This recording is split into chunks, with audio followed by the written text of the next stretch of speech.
Mr. Femi Akinrebiyo, Senior Investment Officer of the International Financial Corporation, gives insight into the power sector reforms in Nigeria, which he describes as the largest in Africa. He also gives analysis on the assistance offered by World Bank to a reform that should unlock Nigeria's growth potential. The question is, how ready is the sector overall for private sector investment? What we see on the screen is our assessment of the state of the industry overall. And the good news is, we have more brains than red. So let's start with the very good news. Everybody will agree demand for power in Nigeria is great. So we are happy. The privatization cannot proceed unless labor issues are resolved. But the government is doing the right thing, labor is being paid, so we say it's great. The tariff that we have in the market today is cost reflective to a very large extent. That is great. If you look at IPPs, the PPA, population provision, we like what we say it's great.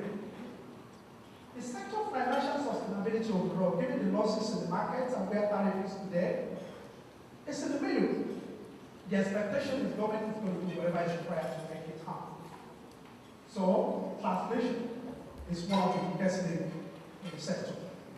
But we believe that the right things are being put in place. The transmission company has put an investment plan together, and the resources are being put together to strengthen the transmission company, including a $700 million facility that is going to come from the World Bank. So the issue here is how fast and how soon. The last link is gas. In our view, it is still slightly in red territory. We can talk about this as well. So, there's so much to be done. Where's the money going to come from? Our belief is that in the near term to medium term, it's going to be a combination of public funding and private financing. The good thing is that the government has made the decision to put funding in a way that it will remove roadblock for private sector investment. So, here, about $2.7 billion that was received from GenCo this privatization. The bulk of it is going to be to set the stage for private sector. NIPP asset is supposed to bring in $3 billion. The intention is to put at least more than half of that in the transmission company in Nigeria to strengthen it. The proceeds of the latest Eurobond of $1 billion, most of it is being put in to strengthen the bulk trader. Whatever remains within the bucket of the Power Innovation Fund is still available for Greenfield IPP. And then we expect that ongoing budgetary support from the federal government of Nigeria will continue. Let's turn a bit to liquidity. Any investor, private, public, should think about liquidity in any sector. If there's no liquidity in the market, we don't have shorts. And I think the good thing in Nigeria is that the issue of liquidity in the power sector is sort of concentrated with the bulk trader. The bulk trader is the one that will collect money from the discos and pay the GenCos, and they need to collect enough to be able to pay their bills. If they can't pay their bills, it's not going to work in the industry.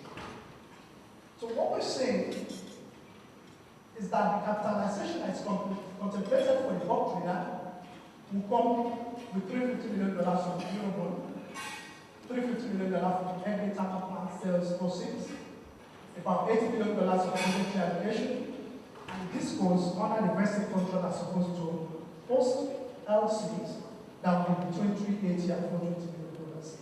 So in total, we should have about $1.2 billion of funding available to lend it. So what does this translate to? On this side, you have a quick calculation. You don't have to go through this. We run the analysis. If we assume we have 5,000 megawatts of power generation, it means that if MPEG doesn't receive a call, or 1 cent from the discourse, they will be able to pay their bills for 9 months. So assuming the NRPP has a common God, and we have 10,000 megawatts, it means that MBEC can pay its bill for 4.5 months. So you may say, so 4 months.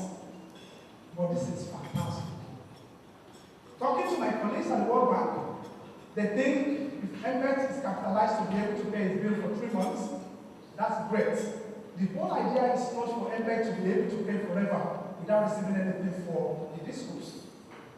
What this is required to do is to just give people the ability to see from the economy. So what it means is if you are operating at 5,000 megawatts, we will have 9 months to see there's a problem, and then we can fix it. If we are operating at 10,000 megawatts, we have 4.5 months, which is a lot, to see if there's any problem. And on top of this, we're going to have the PRG from the World Bank. I think the minimum that's been contemplated will be about 3 months of payment of each IPP that World Bank teams. We can speak this. So, in conclusion, what will it take for the sector to be viable in the long run? It is obvious that the government cannot subsidize the sector forever. The single most important thing in the sector is the tariff. The tariff needs to be cost reflective, and beyond being cost reflective, what we have today is cost reflective, but there has to be indexation. If there are changes in the price of gas, it has to be passed through. If there are changes in exchange rate, it has to be passed through. Inflation as well needs to be passed through. We need the IOC to pay attention, we need the government to pay attention, because the infrastructure required cannot be done by one company alone. So I would say this is the weakest link today. But the good thing is the gas master plan identified what has to be done. And the World Bank Group is ready to support. The IOC is looking for investment opportunities. So entrepreneurs should go out there and figure out what needs to be done to connect gas to the people that want to pay for the gas.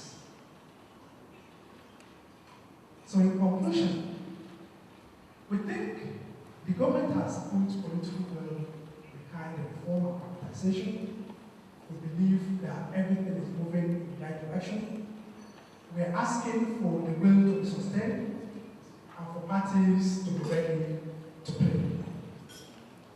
On our side, from the World Bank Group, we are committed to supporting the reform and privatization in the sector, and we made a commitment to the federal government of Nigeria, making it again publicly, and the World Bank Group will stand behind the reform in many ways. So on the gas side, the World Bank has put together about $600 million of PRG to support gas production, put together another $700 million to support new greenfield IPP and discourse that require World Bank PRG. By the way, this group of PRG put together is the largest that the World Bank has done anywhere in the world. So this is to show that the bank is willing to stand behind this and support it to make it successful. On the IOC side, we're looking to support new IPPs. We're working on the Azula, but we're looking for much more. Our initial target is to support 1.5 gigawatts of new generation capacity over the next 18 months. And we're looking for new pipelines to supplement that. If that goes well, within the next 3 years, we want to be able to support 5 gigawatts. On the downstream, we're looking to work with 3 to 4 front-runner discourse to demonstrate success in the sector. And we're looking to at least raise $1 billion for at least 3 of them.